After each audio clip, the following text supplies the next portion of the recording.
¿Allende sabía que su vida correría peligro si hacía eso?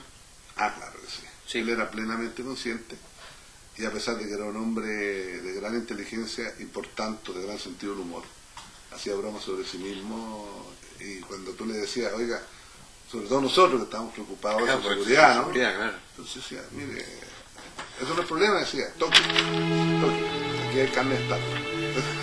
Entonces, claro, él se reía de sí mismo, y tenía mucho humor. Desde hace muchos años, después de aquel martes 11 de septiembre de 1973 en Chile, tenía ganas de leer un libro como este, que me hiciera volver a esa revolución en ciernes, inspirada en el voto popular que se había erguido detrás de la cordillera.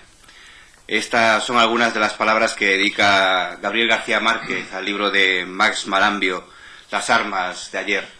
Hoy aquí agradecemos a Max que nos reciba aquí en la editorial española que ha editado su libro. Max, gracias por recibirnos. Gracias a ustedes por estar aquí. Usted llegó a Cuba en el 66, atraído por aquellos barbudos guerrilleros y por la admiración que sentía por Fidel Castro en ese momento. Y entonces nos preguntamos si esa revolución o ese régimen cubano ha durado mucho tiempo durante todos esos años, esa admiración y ese espíritu romántico, ¿cree que se mantiene? Yo creo que sí. Yo soy de aquellos que pensamos que el cariño y la lealtad no tienen punto de quiebre. Es decir, yo siento que hay valores permanentes que uno no tiene derecho a vulnerar en la racionalidad, en los acontecimientos que uno vive. En el caso, estás mencionando a Fidel Castro, por ejemplo, y al cubano, la Revolución Cubana. Y esos son parte de afectos imperecederos que serán conmigo. Es decir, no ni siquiera me doy la posibilidad de pensar en cambiar mi manera de sentir aquello. Y eso escapa a todo juicio y análisis. No tengo... La verdad que no es algo que esté en discusión. Es como cuando te hablan de tu padre o de tu madre, más allá de cualquier contingencia que tú tengas, seguirán siendo ellos hasta el día que te mueras, por más que tú tengas el juicio que tengas, da lo mismo. ¿Y cómo se vive una revolución desde dentro? Bueno, en el libro está contado, yo creo, con mucho detalle, porque fue lo fundamental. Para mí la Revolución Cubana fue un hecho vital, existencial, que me impactó mucho más allá de su lógica política. Y llegar de pronto, era mi primer viaje fuera de Chile, llegar a esta realidad que yo había aprendido casi como por homologación con las novelas de Salgari, ¿no es cierto? Menciona mucho Salgari. Sí, llegamos de noche, entonces la puerta del avión se abrió y era como si una bestia viva te hubiera echado el aliento, ¿no? Entonces, en la humedad, la temperatura, tú sientes que algo distinto está pasando y que tu vida después no va a ser igual. Y efectivamente, las cosas que sucedían, que hoy son de registro normal, yo me imagino que tiene que ver con las cosas que también buscan los turistas de repente, ¿no? Esa sensación de estar a la 1 de la mañana caminando por una calle y que parece que son las 12 del día, donde la gente está en la calle bailando, y en una época de carnavales, entonces la gente bailaba, conversaba. Junto con eso coexistía que Fidel hablaba todos los días en algún momento, y tú podías seguir los discursos de Fidel a través de lo que aparecía por los postigos de las ventanas, o la ventana abierta, que estaban las radios puestas, entonces y se oía. Tú ibas escuchando el discurso de Fidel en la avenida que caminaba, y la gente comentaba en grupos, en las esquinas, y tomaba cerveza y bailaba. La gente era feliz con los primeros años de Fidel Castro. Yo te diría que los cubanos son incombustibles al tiempo, ¿no? Yo por mucho que tengan siempre una vida dura, y te puede dar fe cualquier persona que vaya, son gente muy alegre y muy optimista. Y en aquella época era una forma distinta de vivir, porque la gente hacía una vida en la calle, y era de gran excitación política permanente, y se creaban grupos de conversación, y la gente opinaba y se interesaba mucho en lo que pasaba en el resto del mundo. Yo era un chico, un joven como yo, es como haber encontrado una vocación que yo desconocía. Y en esa época, ahora que el cine, el séptimo arte ha vuelto a poner de moda un poco la figura del Che Guevara, en ese momento estaba en su máximo esplendor, y ahora que usted vivió aquella época allí, en primera persona, ahora que para mucha gente el Che se ha convertido en una imagen, para una gorra o para una camiseta, ¿cómo percibe, ¿no?, que los jóvenes de ahora pues puedan acercarse a la figura del Che a través del merchandising. Es parte de la realidad que nos toca vivir. Obviamente yo preferiría que el Che fuera recordado por todos, por el aporte que hizo al desarrollo de las ideas, a una forma de ver la vida, a su empeño de convertir la humanidad en algo mejor para todos. Pero en definitiva, fíjate que no soy de los que estoy en contra. Es decir, obviamente preferiría que fuera de otra manera, pero incluso en la banalización prefiero que el Che sea uno de los héroes y que no sea alguien que no tenga ningún pasado rescatable, ¿no es cierto? Es decir, no tengo nada contra Superman, pero prefiero que sea el Che, ¿no es cierto?, que era un hombre súper, que era un super hombre como supone que Superman no fue una inventada. De tal modo que está bien también. Me parece bien que los jóvenes tengan al Che, y a lo mejor eso les va a provocar la curiosidad. La curiosidad de ir a ver quién era esta persona, claro. Quizá, no sé si siguiendo un poco los pasos de este hombre, del Che Guevara, que él se fue de Cuba a seguir la revolución por otros países, usted se fue a Chile.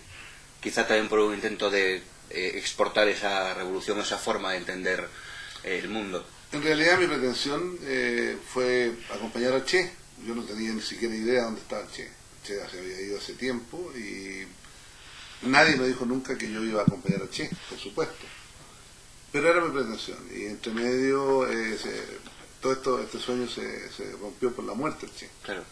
Y de ahí que, bueno, en fin, mi padre era un político importante en ese momento en Chile, porque era un líder de la sindicalización campesina, una zona que necesitaba mucho aquello. Y claro, yo me puse de acuerdo con él como para poder darle un sentido distinto a lo que él hacía. Y él, con una generosidad enorme, me dijo, bueno, probemos, hagamos la revolución aquí también. Y eso fue también el inicio de otra parte del asunto, ¿no? Estamos hablando de la segunda parte del libro ya, ¿no? No, está contado también en el libro. No, pero me refiero, claro, en este libro, en las apartas es como claro, que empieza esa segunda parte. Exacto. En la que usted ya va a Chile y llega Allende al poder. Exacto. Y bueno, ya empieza la segunda parte, ¿no?, de la narración. Exacto, así fue. Exacto. Porque, claro, quizá viendo su biografía, usted estuvo muy cerca de Salvador Allende, pues el tiempo que estuvo en el poder, incluso llegó a ser escolta de él, ¿no? Bueno, yo fui el jefe de la escolta, digamos, que organizó su aparato de protección seguridad, ¿no? y tal. Sí, claro. ¿Qué es lo primero y lo último que recuerda de Salvador Allende? Es tan difícil decirlo, porque yo te diría que lo que sintetiza ambas cosas, no sé si lo primero o lo segundo, su tremenda lucidez y valentía para poder defender su idea. Creo que finalmente eso resume los méritos de Allende, ¿no? Más allá de lo contradictorio que era como personaje, que era un personaje muy particular. Y lo curioso es que Allende como personaje crece todos los días en mi memoria, porque partí, así está contado en el libro, y tú lo puedes leer, mirado este libro que está escrito con la lógica de como yo lo veía del 74 hacia atrás, no después. No era nada en particular para mí, no era un líder político que yo admiraba demasiado, no era un amigo mío, no sentía en él representado a mi padre, en realidad era un referente de algo que me tocó hacer por convicción, porque yo pertenecía a una organización política que tenía muchas discrepancias con Allende, pero sin embargo me eligieron para poder hacerme cargo de un trabajo que para nosotros tenía primera prioridad, que era un compromiso que habíamos hecho con Allende, y yo me dediqué en cuerpo y alma el tiempo que estuve con él, que fue casi un año, 8 meses más o menos, día y noche, todas las horas del día, todas las horas de la noche. Y lo hacía con la convicción de que era mi deber hacerlo, y yo estaba dispuesto a dar mi vida por ese hombre. Finalmente, cuando murió, fue un dato en el medio de toda la situación caótica, de derrota tremenda, y en los años Allende fue creciendo en mi comprensión y en mi afecto, y terminó de darse un salto tremendo cuando tuve que escribir el capítulo sobre la muerte de Allende, que fue posterior al libro. El libro tiene 3 ediciones previas en Chile, y en la reflexión de cómo escribirlo descubrí al Allende que yo había dejado puesto en una esquina, aparcado, digamos, mi recuerdo. ¿Por qué? Porque me doy cuenta que es un personaje gigante. Hay algunas cosas que avalan esto ahora, en una especie de plebiscito que hizo un canal de televisión en Chile, me eligieron el chileno más importante de la historia del país, por arriba de nuestros héroes nacionales y toda la historia. Muy curioso su votación popular.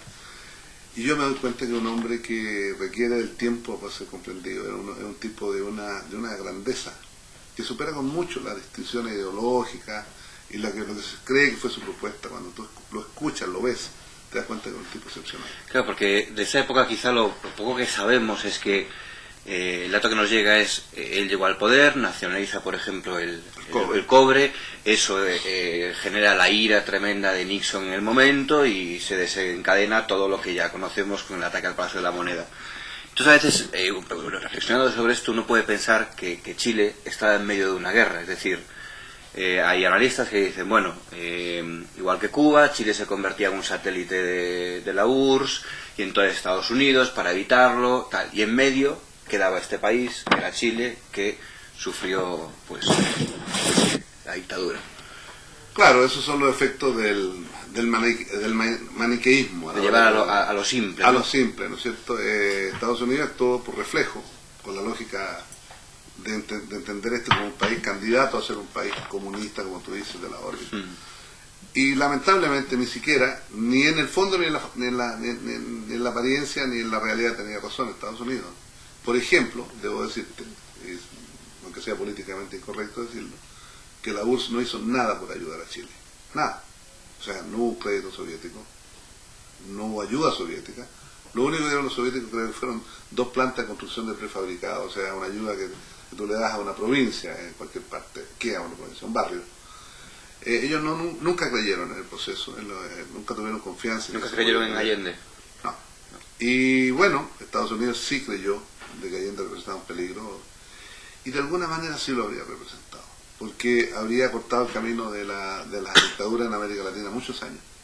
Habríamos avanzado cuotas de democratización en un terreno absolutamente plausible con cualquier cosa que esté pasando después. Es decir, el proyecto de Allende, si bien era muy disruptor en ese momento, hoy es un modelo que yo creo que crecientemente va teniendo sentido. Cuando tú ves, y lo voy a hacer de manera casi oportunista, la crisis que tiene hoy, llamémosle los países desarrollados, empezando por Estados Unidos, tú te das cuenta de que el Estado tiene que tener un papel en el control del mercado. El mercado no puede ser una herramienta libre, tiene que ser una poderosa herramienta que tú regules y controles. Bueno, eso que siempre ha sido el punto de quiebre entre los liberales, llamémosle así, y la gente que pretende otra cosa, en este momento está como mucho más en boga la posibilidad de lograr ese modelo. Y de pronto nos vamos a encontrar con que Allende tenía harta razón en las cosas que planteaba. Su programa suponía un área estatal, ¿no es cierto?, de los recursos fundamentales, que hoy no los tenemos, un área mixta y un área privada. Bueno, como tú mencionaste muy bien, cosa que hay muy poca gente que menciona, me alegro mucho que lo hayas dicho. El cobre fue la piedra de tope para acusar de todo tipo de intenciones terribles a Allende. Fue la excusa. La excusa, y igual que la guerra. Igual que las armas de destrucción masiva en un momento determinado. Exacto, pero dime tú, de eso vivimos todavía en Chile. Del cobre. Del cobre. ¿Allende sabía que su vida correría peligro si hacía eso? Ah, claro que sí. Él era plenamente consciente, y a pesar de que era un hombre de gran inteligencia y por tanto de gran sentido del humor, hacía bromas sobre sí mismo, y cuando tú le decías, oiga, sobre todo nosotros que estábamos preocupados de su seguridad, ¿no? Claro. Entonces decía, mire, eso no es problema, decía, toque, aquí hay carne de estatua. Entonces, claro, él se reía de sí mismo, tenía mucho humor. Sin embargo, era un tipo extraordinariamente valiente. Era un hombre de un valor personal a toda prueba. Todos recordamos esa imagen de él remangado con la camisa remangada en el Palacio de la Moneda con la metralleta en ristre por la ventana, ¿no? Sí. ¿Allende fue asesinado o se suicidó? No, Allende haciendo gala de su sentido de la decencia y el honor se suicidó. Es decir, la palabra suicidio casi siempre tiene no sé por qué, peyorativo, una connotación peyorativa. A ver, yo diría lo siguiente. Primero, la gente se olvida, porque está tan acostumbrado a la grandilocuencia de los políticos en las palabras, de que los actos dignos, esenciales, pasan desapercibidos. Allende siempre dijo, a mí no me van a sacar vivo de la moneda. Y así fue. A mí no me van a hacer salir por la fuerza del lugar donde el pueblo me puso a mí. O sea, yo voy a salir por los pies por delante de la moneda. Lo dijo muchas veces. Lo dijo hasta media hora antes de su muerte. Y todo el mundo lo escuchó y sigue diciendo que, oye, Allende no podía permitir, con lo que él había comprometido su vida, con la pasión que lo había hecho. Allende tuvo 4 elecciones presidenciales. Hay que tener muchas ganas y mucho tesón para estar 4 veces. Tanto que él lo decía, bueno, antes de ganar la elección, cuando ganó, decía, usted sabe lo que va a decir mi lápida. Va a decir, aquí yace Salvador Allende, futuro presidente de Chile. Bueno, ese Allende, como te digo, que todo el mundo sabe el aspecto frívolo de su personalidad, ¿no es cierto?, su sentido de la elegancia, el gusto por la ropa buena, linda y fina. Sin embargo, no tuvo ni una duda de decir, yo cumplo con lo que he dicho y a mí no me van a sacar como un presidente cualquiera, porque la historia de Chile habría sido otra. Era interesante saber, para la gente que no entiende, cómo estos tipos locos, jóvenes, que pretendían cambiar el mundo y que estaban dispuestos a morir por esos ideales y a empuñar las armas para poder cambiarlo, en una homologación que hoy es imposible, porque hoy finalmente las armas, y por eso el